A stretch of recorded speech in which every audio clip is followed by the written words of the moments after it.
of course, yes, the history of mission control and how did we get to do it eventually as well as we do it now? Yes. Well, thank you, Pedro. It's really a pleasure to be here. We'll let him bring the slides up. Ah, there they're coming. It's a pleasure to be here in Madrid. It's my first chance to visit in Spain, and I'm finding it delightful so far. And if we can make if I can figure out how to make the electronics work, we'll be able to tell you a little bit about the history of space shuttle operations, and more importantly, the history of mission control and how we came to have the operation that we started with. It's always a pleasure to come and talk about the space shuttle because, quite frankly, it has enveloped my space career. I have always been an airplane person. I was pleased when I walked in this morning and saw propellers and radial engines because it tells me that this place is about airplanes. And I've always seen the space shuttle as the world's highest flying and fastest flying airplane. But it's done more than that, and it's given us a permanent foothold in space by allowing us to build the space station. The history of space shuttle mission operations does not begin with the first flight of the shuttle. It began even before the first flight of the Mercury spacecraft. It really goes back to flight testing and how we supported people doing flight testing. And so I'd like to take a few minutes to talk about how we got to where we are. Everybody has seen television pictures of mission control in Houston, other control centers in Munich, Moscow, Japan. How did we end up with a room full of people who were helping to fly a spaceship? Well, it all starts out with the very first test pilots. And in the very early days of aviation, test flying was a solo job. One man, occasionally a woman, who would get in the aircraft, take it up, hopefully bring it back. When they got it back, they would tell the designers what needed to be worked on. They were very much lone wolves. They knew what they wanted. They tested the airplane the way they wanted. And when they came back, they said, fix this, fix that. And that's all. That's how it worked. But flight testing got more complicated as aircraft became more complex. And when we got into flying rocket planes back in the 1940s and 50s, it began to get to the point where one man could not just do the entire job. It was one person with some instrumentation on board who would record the data. And occasionally then they would have a chase plane, a chase pilot, who would be able to fly along and help with decision making. And it got more complicated than that when we started flying the real rocket planes, the X-15, and the team started to get bigger. One person could not do it. And as a matter of fact, the X-15 required to be dropped from a mothership, so you had to have a lot of coordination. And in fact, you needed to expand your range because in the very early days of test flying, it was very common to never lose sight of the airport. As airplanes got faster, you did a lot more test flying and you needed radios to communicate. When they came up with the X-15 rocket plane, its entire flight covered an area of close to 1,000 miles. And so they had to put in a range of tracking stations just in order to keep track of it from northern Nevada in the western desert of the United States all the way to Los Angeles. And in order to make that work, they needed to have a control center. I like to show this picture because these, by the way, are computers in the 1950s. Literally, that was their title. Computers were the people who computed the data, who added up and subtracted and reduced the data. And so this was the computer room at the Dryden Flight Research Center, the people that were supporting things. But they actually had a mission control, and this was the first picture that I could find of the mission control for the X-15. And you had people with headsets who could hear what was going on. You had primitive radars who could track where the aircraft, truly becoming a spacecraft, was. You had strip chart recorders and a few meters and dials measuring parameters from the craft. The tracking sites were at the northern part of the range, the middle of the range, and the southern part of the range. And pretty much, although this mission control back at the Edwards Air Force Base at the southern end of the range had control, each of the tracking stations had control at the moment that the aircraft was in their range, was in range of their site, because the communications between the ground stations was not very good. Telephones, teletypes, things like that. Just another shot of that control room, and you can see the consoles that the gentlemen are sitting at has very little on them. There's almost no data. There's a clock and a few buttons. Mostly they're looking at the tracking to see where the aircraft was. The early rocket planes had very, very limited onboard navigation, if any.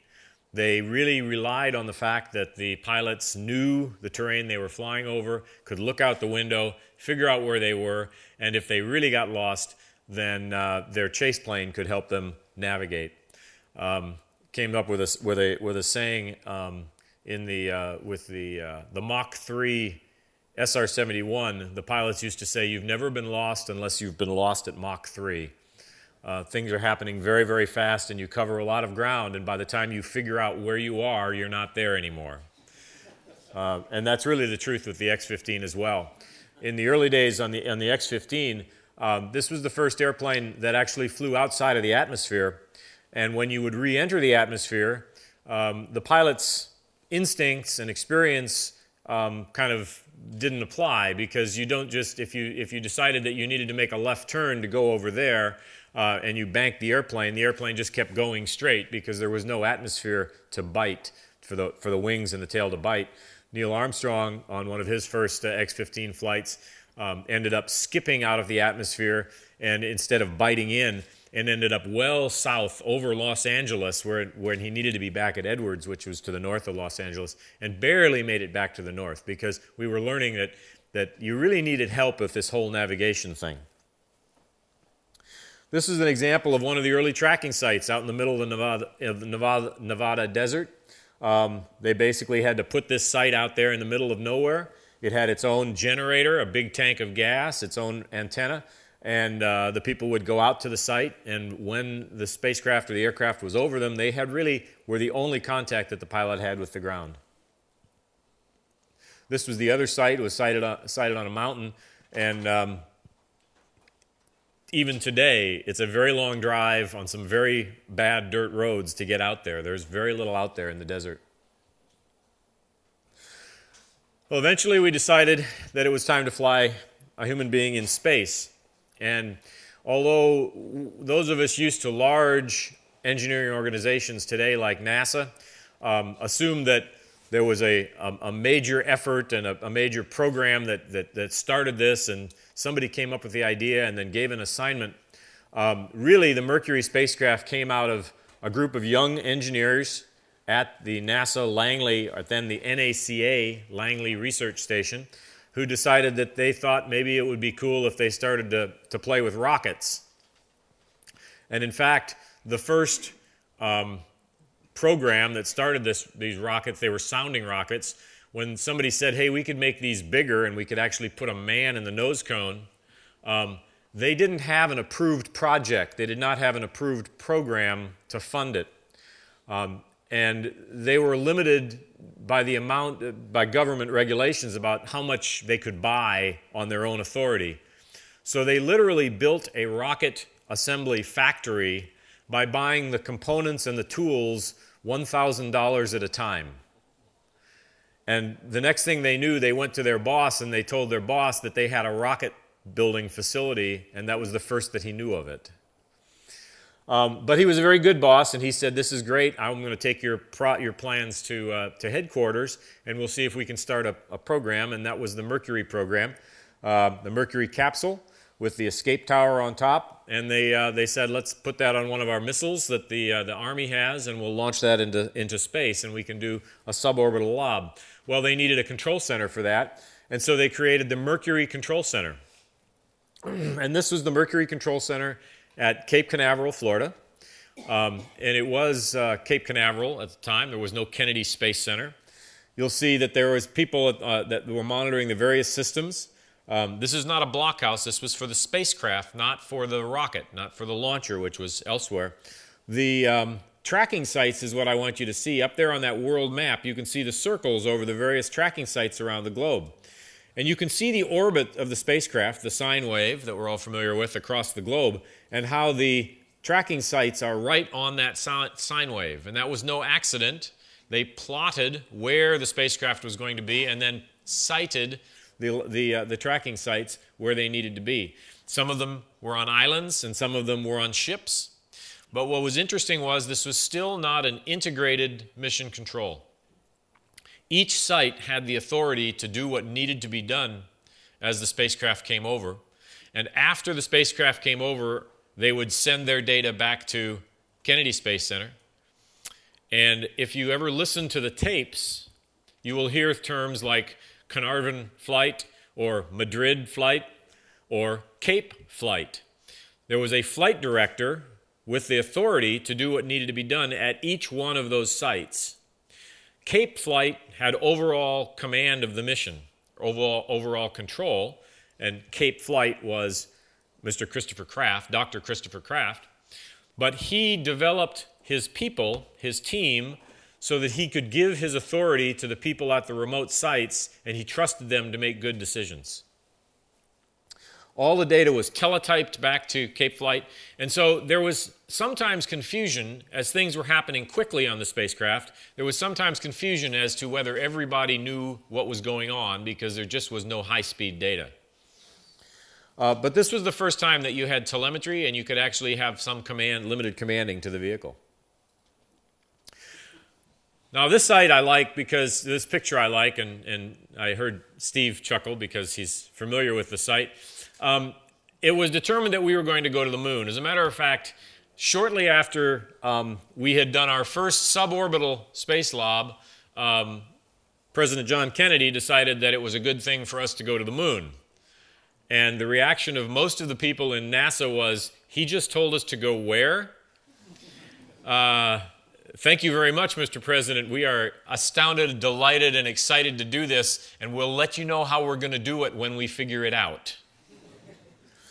One of the things was that we were going to need a manned spacecraft center. And so they decided to build the Manned Space Center in Houston, Texas, for a variety of reasons, partly of which it was in the center of the country. It was easy to get to the West Coast, where most of the rockets were being manufactured, and the East Coast, where we were launching, and you could get back and forth between either one within a day. Well, this is what the Johnson Space Center site looked like in January of 1962. And I found this picture. This was the first flight control team visit to the site. You can see Gene Kranz in the middle with his white vest, and the flight controllers behind him. And sometimes we feel like that. You know, we have a leader, and we're going to go wherever he goes. This is what it looked like shortly thereafter as they were building the site. Let's see. The Mission Control Center was this building here. There's a lot of open space, the clear lake. One of the requirements for the various centers that were, or sites, locations that were competing for a mission control center, for the manned spacecraft center, was that it needed to have barge access to the sea so that they could bring large things in by barge. Well, at the top there is Galveston Bay, which is a ship channel that comes off of the Gulf of Mexico. And then this water right in here is Clear Lake. And there was no way to get to this site by barge until somebody realized that that was a requirement. And within a month, the Army Corps of Engineers had dug a channel all the way through that lake to this spot here so that you could actually bring large objects like a Saturn V into the site. Politics played a great deal into that. But you can see the early days, and we still have the administration building and the office building for the astronauts and mission controllers were here, and then we always walk across to mission control where we fly it, and that building's there today. The control center was under construction when we went to got started flying Gemini. And the Gemini spacecraft was our first two-man spacecraft. And Gemini was a step in between Mercury, which was, can we make a person get into space and keep them alive and bring them home, to can we do something useful in space? Because in order to get to the moon and land on the moon, we needed to figure out how to rendezvous, dock, and do spacewalks. And that's what the Gemini was designed to do. And we also needed to know whether we could stay in space for 2 weeks. So along with the Gemini spacecraft came the new control center. And this was the first use of mission control. In later pictures that you're going to see these walls up here, up there, covered with plaques, with mission patches. But this is what it looked like before we had flown any missions. And it was very, very modern. It had cathode ray tubes with television channels to show data on each console. It had big plot boards up front. It had displays that everybody could look at in the front. And it had a pneumatic tube system. These were the places so that if you needed to send something to one of the rooms in back, you would put it in one of these little pneumatic tubes and send it around the building. This was before, I see some amazed looks here from the young people. This was before email. All right? It was before the internet and anything, or Ethernet. And when we built our new control center, we went away from the pneumatic tubes, and then we thought, well, we would just use the Ethernet to send everything back and forth, and sometimes that didn't work, so then you just had to run things, and we called that the sneaker net, because you just had to run it with your shoes. So the Gemini Control Center worked well, and we developed it.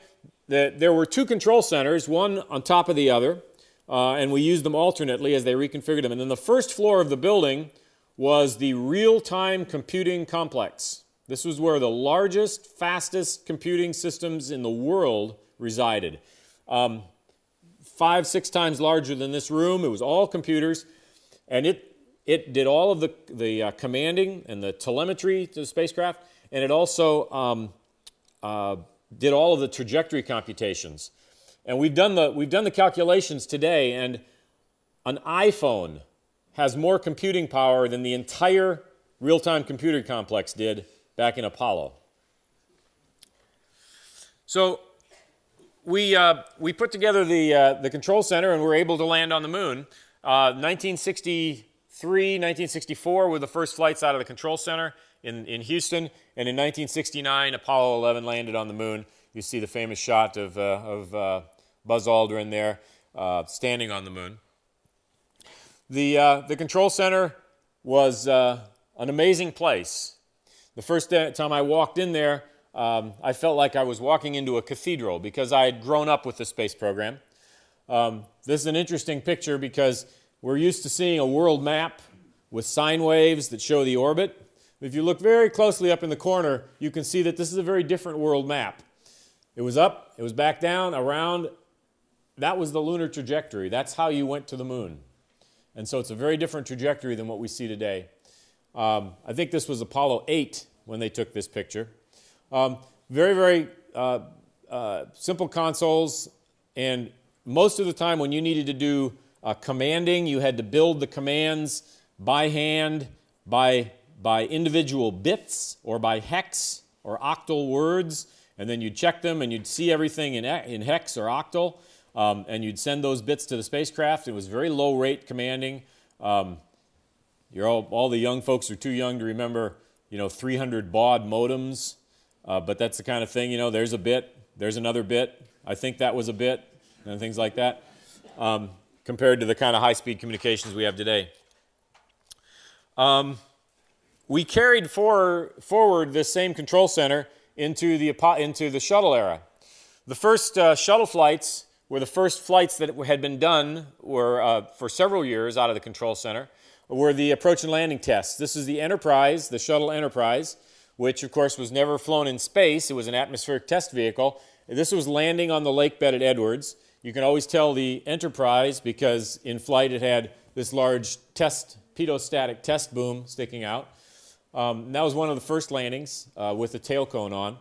And they controlled those from Mission Control in Houston, because as we developed the technology of the shuttle itself, we needed to develop the technology of the control center and make sure that it was ready to support orbital missions.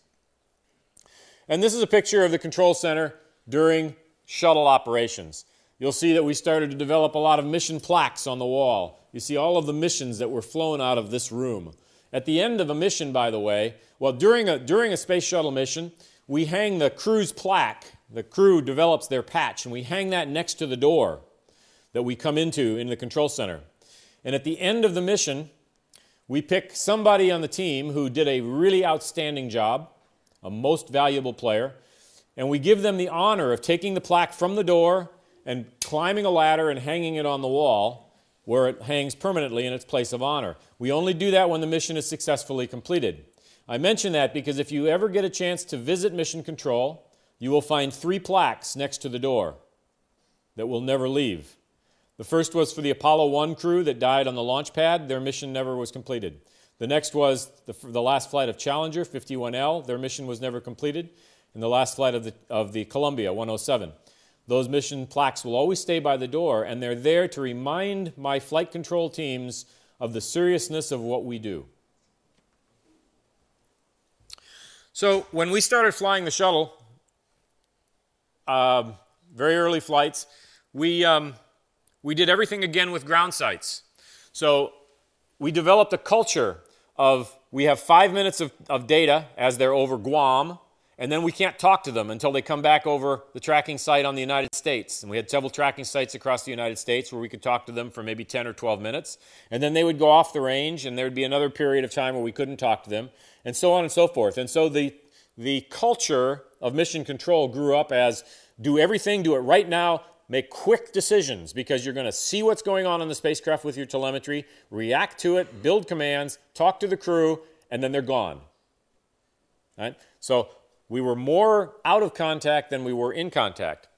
We decided to fix that very early on in the program because we knew we were building a capability that we needed to last. So we developed the Tracking Data Relay Satellite System, the TDRS network, which are geosynchronous satellites that were placed over the Pacific and over the Atlantic, and they relay their data back down to White Sands, New Mexico in North America. And because they both need to see White Sands, there is a gap over the Indian Ocean. And that gap over the Indian Ocean we call the Zone of Exclusion. And we like that. We really liked that because we were people who were used to, work very hard for 5 to 7 minutes and then take a break. And work very hard for 5 to 7 minutes, take a break. And all of a sudden we had all this continuous communication. And we developed a tradition that you never left the console when you were in contact with the spacecraft. Well, if you have continuous coverage, that makes for a very long 9-hour shift. So we liked that gap over the Indian Ocean because we knew that once every 90 minutes we would get a short break, 5, 6, 7 minutes. And then somebody came up with a really clever idea that we could put another relay satellite over the Indian Ocean, and it could send its data down to Guam, and then back to White Sands, and then to Houston, and we have continuous coverage. And while we appreciate the effort, we don't necessarily appreciate the fact that we then had to change our culture, that we allowed people to take a break when we had communication with the spacecraft, because we actually have almost continuous comm, which is really good for operations. The first shuttle flight was absolutely amazing for me. I was a cooperative education student. I had not yet finished my degree. I was working at NASA part-time in between going back to school in Minnesota for my aeronautical engineering degree. And to see the first launch and then the first landing was simply amazing, that we could actually send this massive spacecraft into orbit and bring most of it back. When you see an Apollo and you see the size of an Apollo Saturn V and you see the very tiny portion that came back, it's amazing. But when you see just how big a space shuttle is and that you can actually bring it back and land it on a runway, that was an outstanding feat. We operated the space shuttle, the way I describe it is this. The space shuttle was operated primarily by the crew with help from the ground.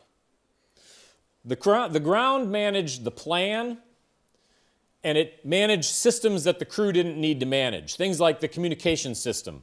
We're constantly switching antennas. We're constantly starting and stopping data recorders. We're selecting different channels. That's background noise. The crew doesn't need to do that. That's a waste of crew time. So we have somebody in the ground that does that. We also navigate the space shuttle from the ground. The crew can do a limited amount of navigation on orbit, and they can do all of the navigation required for rendezvous. But in terms of where is the spacecraft right now, we develop that knowledge from tracking sites around the globe, piped to Mission Control Houston, and then we can send the state vector, update the state vector to the spacecraft via commands. So those are the kind of things that we would do in the background while the shuttle operated the switches. So it was very common for us to call up to the crew on the space shuttle and tell them that we needed them to do a certain sequence of switch throws to perform a water dump. Or for instance, they would, in their checklist, open the payload bay doors or close the payload bay doors. It was all crew operation.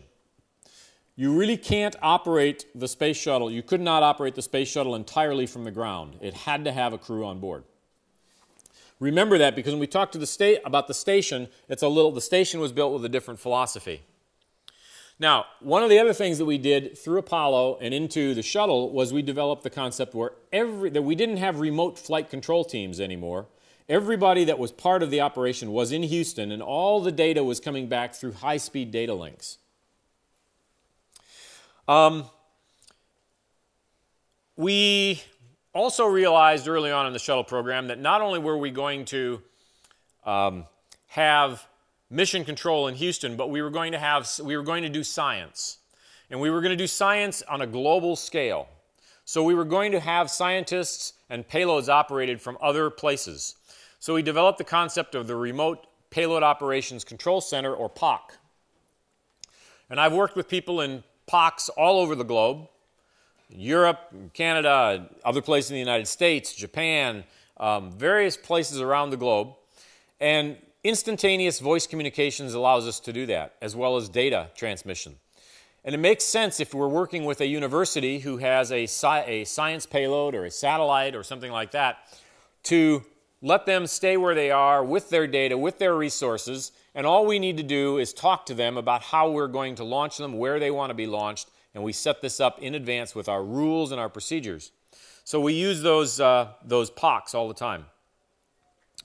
When we started working with the Russians in the early 1990s, shortly after the breakup of the Soviet Union, literally we were asked, go to Moscow and figure out what we can do with the Russians in space, because we'd like to get back to working with them that way. And so I went on a trip, and we sat down across the table with some Russian counterparts. There were about 6 of them and 6 of us, and we said, well, here we are.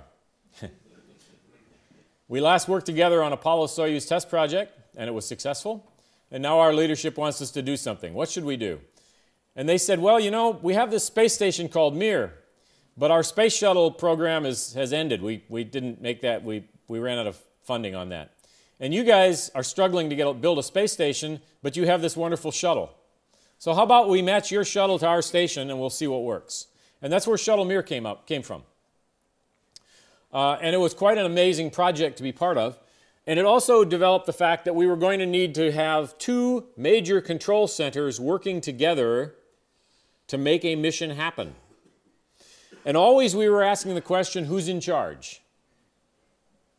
Because we were both very used to having the flight director being in charge. Well, now we had 2 flight directors. And we said, well, we'll worry about that, we'll do the right things. And the Russians had a great saying: if everyone is in charge, no one is in charge. If you think about it. And when push comes to shove, somebody needs to be in charge.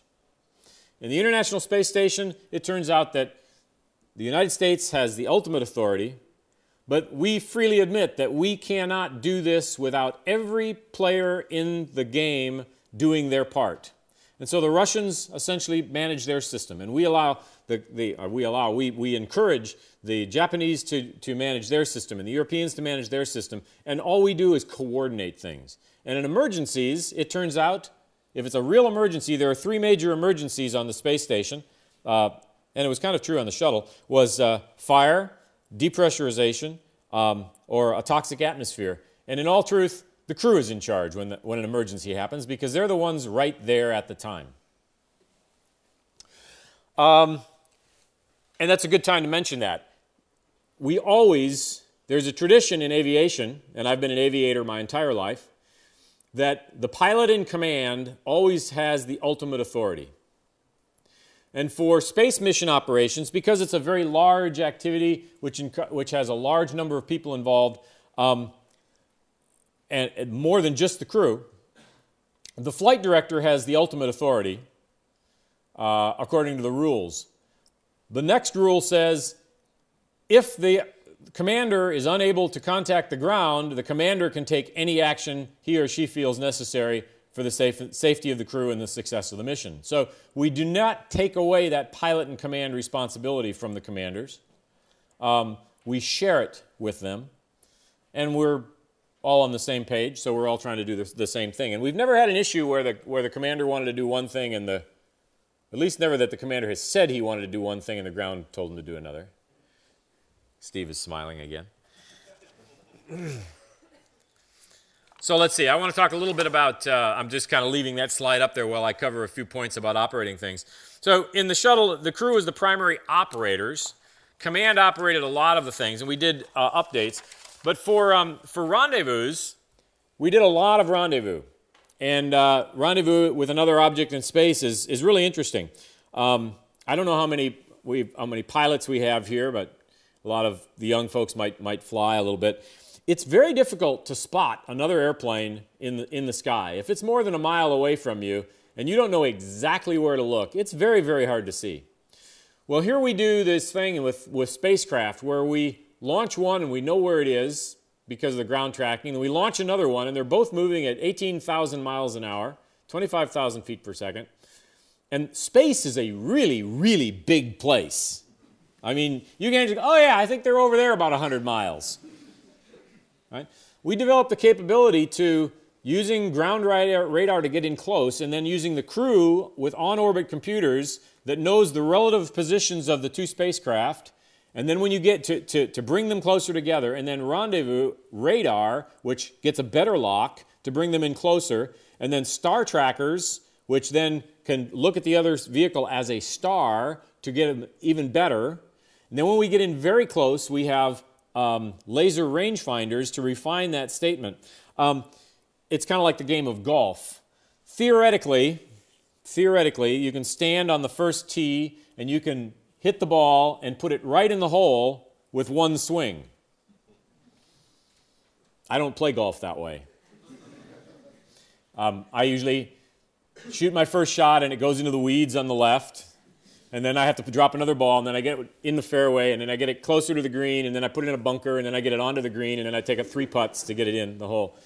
But rendezvous is kind of like that. We don't try it for a hole-in-one. We do a burn that gets us close, and then the next burn gets us closer, and the next burn gets us closer, and the closer in you get, the better your sensors are, and you make the rendezvous work. So I talk about this because we start with ground navigation. We finish with on-orbit navigation. Now, there are 2 elements that you need, well, 3 elements you need to have in communication-wise to make mission control work with the shuttle. You need voice, so that we can talk back and forth to the crew. And that's wonderful when it works, and most of the time it does, but we always have fault-down procedures if you lose voice communication with the crew. We have multiple channels, but sometimes it comes to a situation where one box can fail on the space shuttle and you lose all voice. And then the crew has a procedure that they go down to try and reestablish that, and it's try this, then try this, then try this, and we're on the ground hoping that they're doing that procedure, unless we know the reason for the failure was one of our satellites failed, and then we're hoping that the crew does not use the procedure because it's really going to change how things are going to work. So we need voice, we need telemetry, which is us looking at the data, usually at 1 hertz data, and we see all of that, and we can take a good look at how that works and how the spacecraft is working. And then we need command so that we can send loads up to the vehicle and relieve their efforts. So we did a lot of things with the space shuttle. The last thing that the ground does is planning. It is a very complex operation flying a space shuttle mission. The early missions lasted between 3 or 4 days and a week. As we began to fly longer science missions and fly docking missions to space stations, resupplies, and then space station construction, those missions stretched out to 13 days, 15 days. I think our record was 17 or 18 days. 18? Yeah. Which was really long. You need planning people on the ground to do that. And in the early days of the space shuttle, our planning people did everything with pencil and paper. We had very limited computers. We had no way to send graphics up to the spacecraft. We had a teletype. We would do pictures for the crew with teletype symbols. So we'd make a teletype page with little, it was emoticons, the little smiley faces and things, but early on. So we would use those. And we would send up the plan every day. So we would launch with a flight plan. And then every day we would, while the crew was asleep, we would look at what changes needed to be made for the next day, and we would send that up, the changes for the flight plan, and they would have to mark them up in their plan.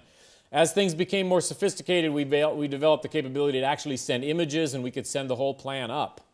Some missions ran very smoothly. You flew the plan exactly as you launched. Other missions, you launched, you looked at the flight plan. Once you got up there, you threw the flight plan in the trash can, and you started over. And we had a lot of those as well. So we did a bunch of different things with the space shuttle. The first ones I showed you, we did the orbital flight tests. The first 4 missions, we proved that the shuttle could get up and could get back safely, and that the robot arm worked. Then we had a period of time in the early 80s where we flew a lot of satellites. We launched a lot of satellites. And that was quite an interesting work, and we had a lot of commercial customers, and we worked with commercial control centers to do that. And because we had some satellites that were kicked out and then didn't work, or their apogee kick motor did not work, we learned how to retrieve satellites. We go back and get them and bring them back for refurbishment. And that really started forcing us to learn how to do rendezvous and remote manipulator work. We had some very interesting things we did. This was one of the catches of a satellite. We had, I forget who this was on the end of the robot arm for, I think that's Intelsat. Actually went out and had to catch a satellite and then go back out and deploy it and spin it back up. So this was some early work that we learned about just doing engineering work in space. We did more engineering work in space, and this was the next stage. After the Challenger accident, we stopped doing a lot of satellite deploys. We stopped doing commercial satellite deploys. We started doing more science satellite deploys. We sent satellites to the planets. We did a lot of things like that, and we started doing engineering evaluation because we knew we wanted to build a space station. And I'm not a scientist, I'm an engineer. So to me, all of these experiments we're doing is practicing, it's learning, it's trying things in the workshop. It's just that our workshop is 200 miles above the Earth's surface. So this was an example of trying to build a truss structure in space and seeing how it would work.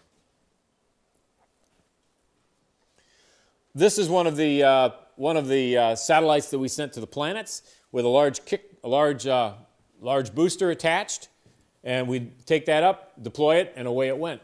And quite frankly, I forget which one this was. Is that Magellan? That's Magellan, okay?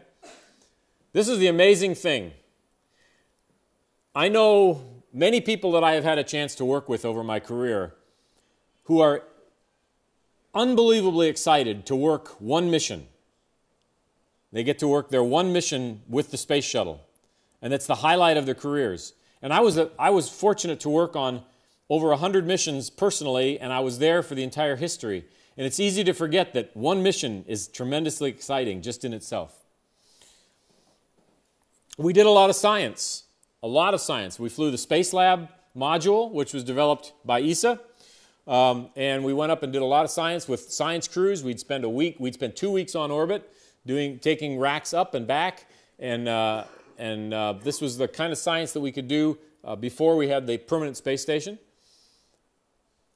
And of course, we launched several of the major observatories. We launched the Hubble Space Telescope, which was put up, and I forget what year, but it's still going strong with a lot of modifications. And we were able to go back and visit that. So these are the things we did with the space shuttle as we were developing the space station.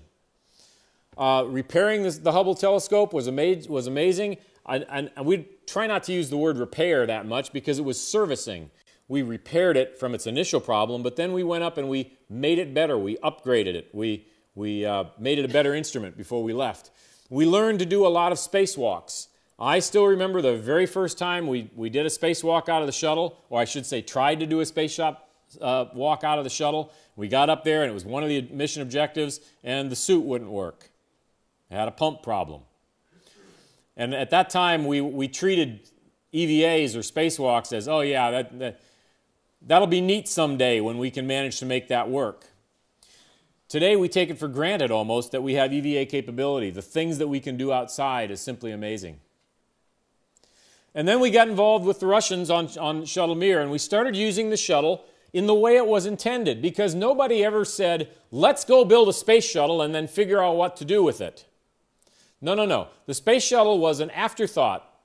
Originally, it was, we need to go build a space station, and then we're going to need a space shuttle to service it. And so once we started working with the Mir, and this was the early docking, one of the first docking missions with the Mir, we were able to actually begin servicing a space station with the space shuttle. And we went back and forth to the Mir 9 times.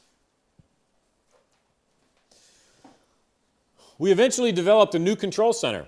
And this was the new Mission Control Center in Houston. We got rid of that basement full of computers that I can now carry in my pocket. And we developed the new control center with distributed computing. Every console has its own computers. They just take the data stream from the front. They look at the parameters they need to. The flight controllers are responsible for the software that they need to do their jobs. And we've been using the new control center since the early 1990s, mid-1990s. And it works out very well. The nicest thing about the control centers today in Houston is that you can use that room for anything.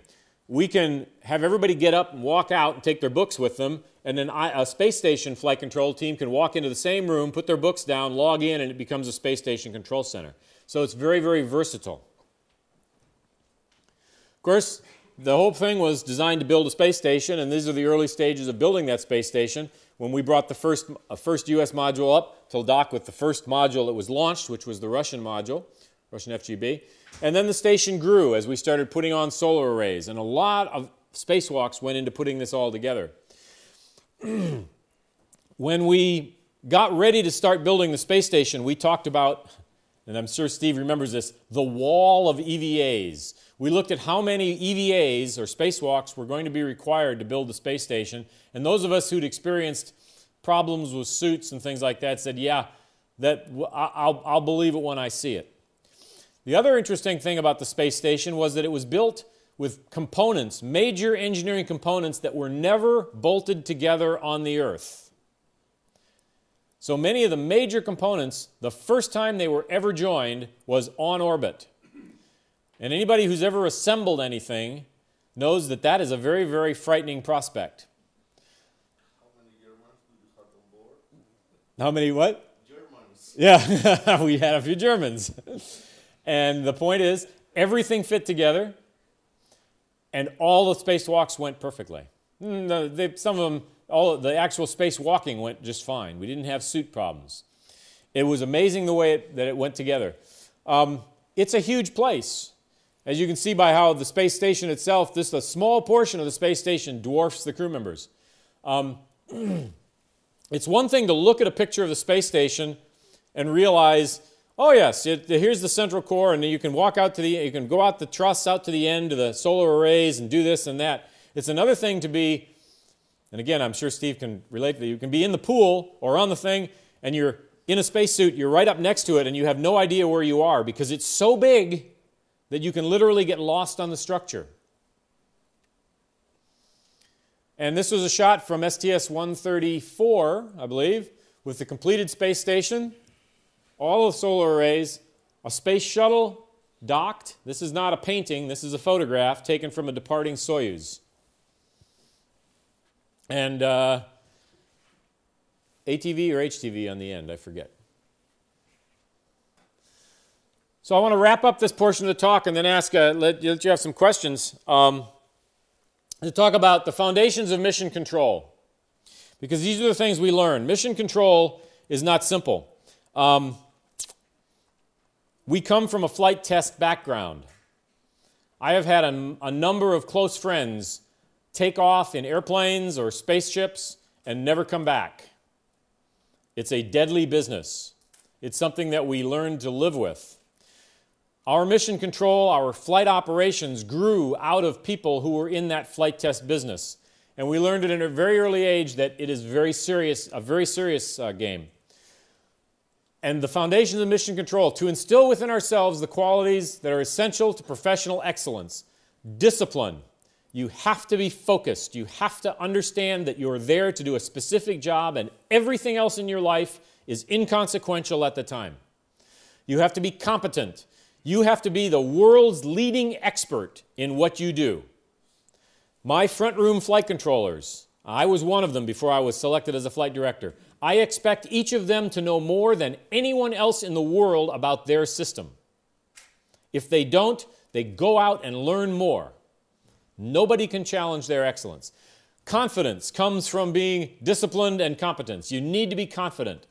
I had a flight controller, a very young, brand new flight controller in a back room the other night on the space station, call me up and say, "Well, flight, I believe that the problem is this, and I hope that we're going to be able to solve this." And I said, "Young man, I want you to stop right there. We do not believe things because this is engineering. We know.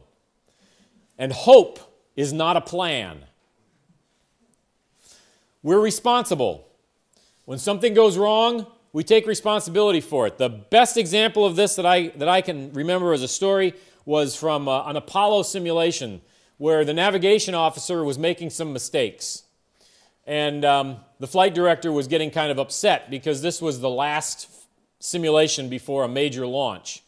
And 3 times in a row, they failed to achieve orbit because the navigation officer made a mistake. And the flight director, Mr. Kranz, was getting angrier and angrier and angrier. And they finally stopped and they said, for a debriefing, and flight said, "Fido, what's going on?" And the flight dynamics officer stood up, turned around to the flight director and said, "Flight, I screwed up." And Gene said, "Don't do it again. Thank you." And they went on. He took responsibility. We're tough. There's nothing harder than losing friends. It happens. You have to move on if you believe in the program. If you don't believe in the program, go find another job. Teamwork. Nobody can do the job alone. I have experts in every system in my room and spread out throughout the control center and in fact spread out throughout the world. I trust those experts. We build trust through teamwork. If somebody tells me, "Flight, I need you to do this for me right now," and I have learned to trust that person, we will do it without question. Steve Robinson here has been my capsule communicator for years. He sits next to me, he talks to the crew. And he's learned that if I have a long discussion with a flight controller about something, and then I get done and I say, "Okay, Steve, let's tell the crew that," he can use any words he wants. If I spend some time with a flight controller making the words right, and I say, "I want you to tell them that," he knows that I want him to tell the exact same words that I had just used. And if a flight controller says, "Flight, I need fuel cell 3 shut down right now," I'm going to point at him. He's going to say, "Fuel cell 3 shut down right now." And I'm not going to ask any more questions. That's teamwork. Lastly, vigilance. We have to always be looking for what we don't know. We have to always be aware that suddenly and unexpectedly we may find ourselves in a role when our performance has ultimate consequences. Ultimate consequences is a euphemism for somebody's going to die. It's that simple. And you can look at the video from the control center when the Challenger broke up. You can look in the video on the control center when the Columbia broke up, and you realize that those people were suddenly put in a situation where the ultimate consequences applied. And you need to recognize that the greatest error is not to have tried and failed, but then in the trying, we don't give it our best effort. I always demand the best effort. No one's perfect. Everyone fails now and again. What's important is that you're willing to move on and do better. And I think that that was the last slide I had. I think we have some time for some questions, if you have any.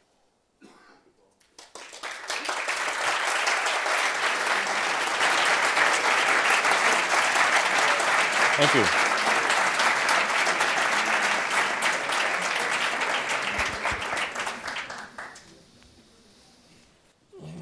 Questions?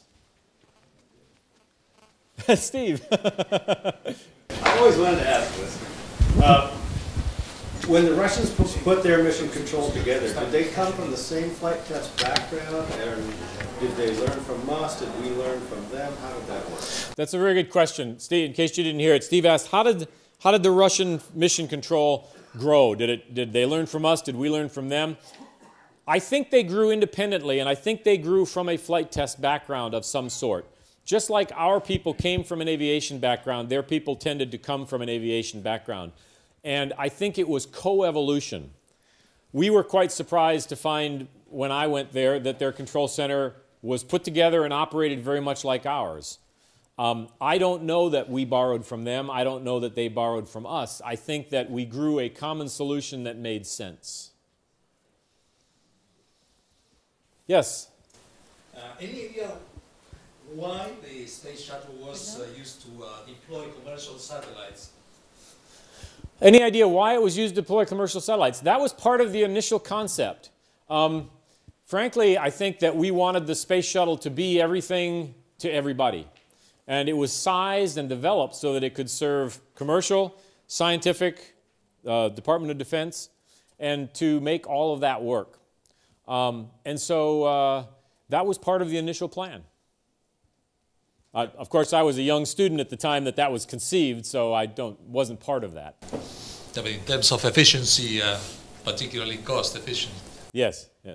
It was not particularly cost efficient, but you've got to remember the original plan for the shuttle was we're going to fly it 60 times a year, more than once a week, and it was going to become like an airline. It didn't prove to work that well. Other questions? Yes?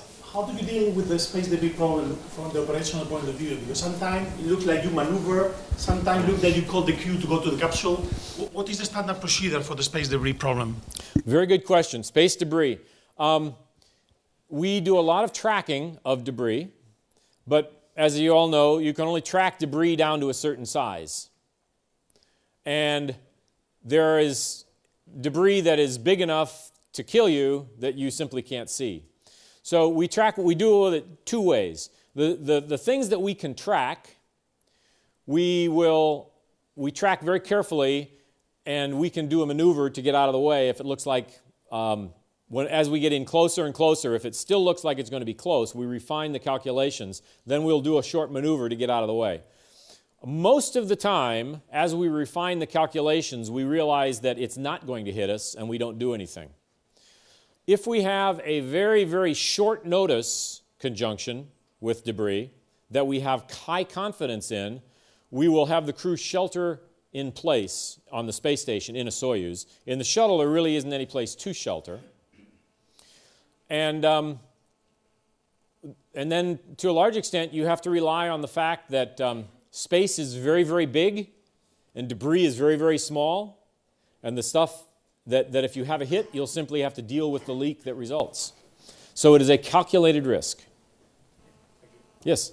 Yes? Thank you for, just to start, thank you for such nice presentation, both in history, aeronautical side, and leadership. Thank you. I have a question for the later part of the leadership. I understand that being flight director means to be the alpha monkey surrounded by many alpha monkeys. And my question is, how do you deal with the military in this situation? Because I imagine that your rank is civil and they are another world. So how is this relationship handled? Thank you. That's a very good question. The truth is that I don't deal with the military very often. NASA is civilian, and the Space Shuttle is civilian, and most of our relay satellites are civilian. And in the early days with Apollo, let's say, there was a great deal of work with the military for recovery and the like. And the relationships were very good because everybody was focused on that national goal. When we flew with the military as a payload customer, again, we had a common goal, and there was very little problem with who was responsible at the time because we agreed on that up front. So we generally make agreements long before, and we write those down, and we determine that what the goals are and that we're all going for the same common goal. And then once you do that, you discover that very few conflicts arise. And my experience has been when I need to deal with the military that they're very, very good and receptive in helping us. Works really well. Other questions? Yes? It was never considered the possibility of having a fully automatic fly, so to evolve the system to have something like Buran, this type of capability. Probably your life as Mission Control Center would have been easier. Good question. Fully autonomous shuttle. There are two things that you cannot do from the ground on the space shuttle. One is to start and stop the auxiliary power units which control the hydraulics for the flight controls. And the other is to lower the landing gear. Those are pretty trivial. We actually had an interface box built, a computer box built, that we could have wired in if we needed to fly the space shuttle autonomously, because it could have auto-landed, and everything else we could have built to fix. And in the later years, there was talk about flying the shuttle autonomously. But it was fundamentally designed as a manned crewed vehicle, and so that's why we didn't design it around automated control. I've always been amazed that when I first went to Moscow and rode their metro system, I was amazed that they run trains every 2 minutes, and it's all manual control. But the spacecraft, the Russian spacecraft, are all designed around automated control with a manual backup. And in the United States, we would never think of running our subways manually. We have them all automated, but we fly our spacecraft with manual control. Now, in my afternoon talk, I'll talk about how the space station is different and it's controlled from the ground. Other questions?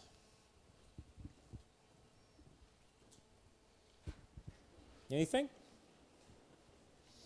Well, thank you very much. I will be talking again this afternoon about space station as well.